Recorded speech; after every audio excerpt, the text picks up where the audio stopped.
Di balik senyum seorang ibu yang tinggal di rumah reot di ujung desa, tersimpan doa-doa yang tak pernah putus dan harapan yang digantungkan jauh di langit rantauan. Ibu Sumi, namanya seorang wanita paruh baya yang sabar dan tabah, hidup sederhana tanpa mengeluh, meski sering dipandang sebelah mata oleh tetangganya sendiri. Orang-orang menertawakan kondisi rumahnya yang hampir roboh, mengejek pakaiannya yang lusuh, bahkan mencibir karena anak semata wayangnya tak pernah pulang kampung. Tapi mereka tak tahu bahwa di balik diamnya Ibu Sumi ada doa-doa yang sedang bekerja. Doa untuk sang anak yang sedang berjuang di kota besar bukan untuk harta, tapi untuk membahagiakan ibunya. Dan hari itu pun akhirnya datang. Hari ketika langit cerah di desa itu menyambut kedatangan seorang pria muda berpakaian rapi yang membuat semua mata terbelalak dan mulut tak bisa berkata apa-apa. Inilah kisah tentang perjuangan, penyesalan, dan balasan indah dari anak yang tak pernah lupa akan cinta ibunya. Judul, Doa Ibu dari Rumah Reot. Rumah reot di ujung gang, di sebuah kampung kecil yang jauh dari hiruk-pikuk kota, tinggallah seorang ibu tua bernama Mak Rini.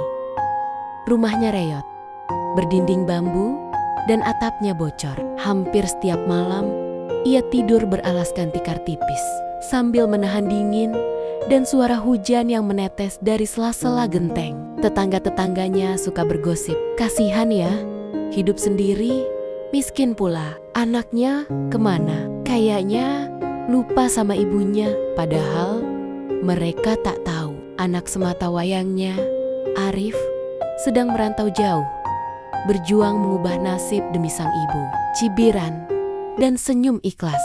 Setiap pagi, Mak Rini menyapu halaman kecil di depan rumah. Kadang, tetangga hanya lewat, pura-pura tak melihat. Tapi kadang pula, ada yang berkomentar pedas. Bu Rini, belum pindah juga. Rumahnya hampir rubuh begitu. Namun Mak Rini hanya tersenyum.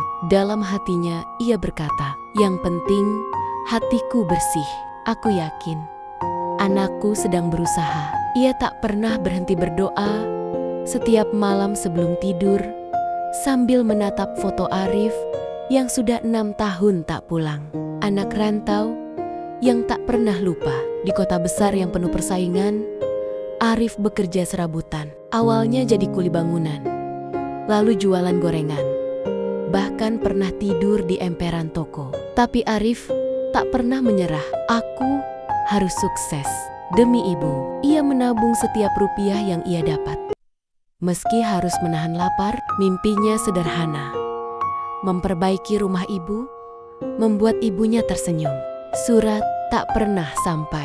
Selama bertahun-tahun, Arif rutin mengirim surat dan uang lewat pos. Tapi entah kenapa, tak satu pun sampai ke tangan Mak Rini. Rupanya ada tetangga serakah yang menyabotase mengambil kiriman itu.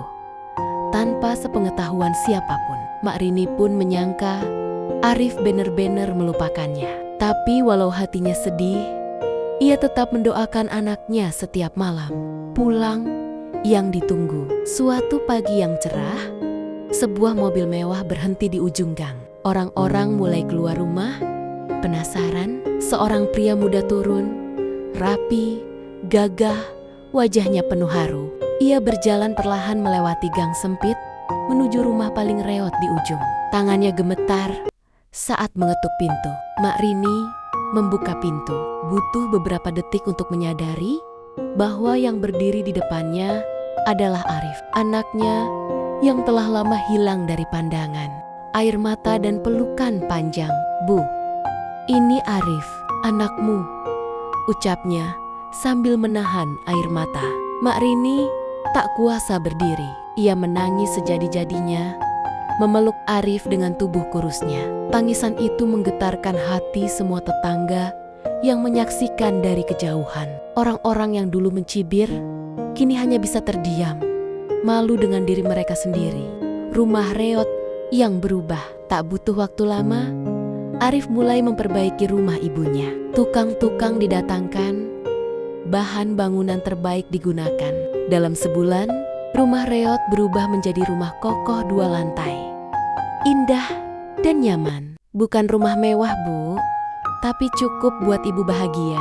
Para tetangga terperangah. Yang dulu mengejek, kini mengangguk-angguk dan tiba-tiba ingin berteman. Haji, hadiah dari anak berbakti. Beberapa bulan kemudian, kabar mengguncang kampung itu, Mak Rini akan berangkat haji.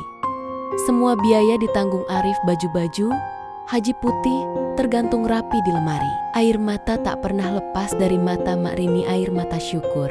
Dulu aku tidur beralaskan tikar bolong. Kini Allah izinkan aku sujud di tanah suci. Tetangga-tetangga yang dulu meremehkan, kini datang meminta maaf. Satu persatu, balas dendam yang indah. Arif tak pernah membalas dengan kemarahan. Ia justru membantu kampungnya, membangun musola, memberi beasiswa untuk anak-anak, dan membuka usaha kesil-kasilan bagi ibu-ibu. Kalau dulu kalian memandang rendah ibu saya, biarlah. Sekarang saya ingin kalian belajar sesuatu. Balas dendam Arif bukan dengan kata-kata, tapi dengan kebaikan yang menampar lebih dalam dari hinaan. Bahagia di akhir usia. Kini Mak Rini menjalani hari-harinya dengan senyuman.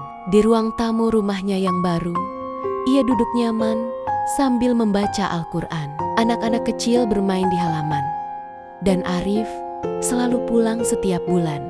Hatinya damai.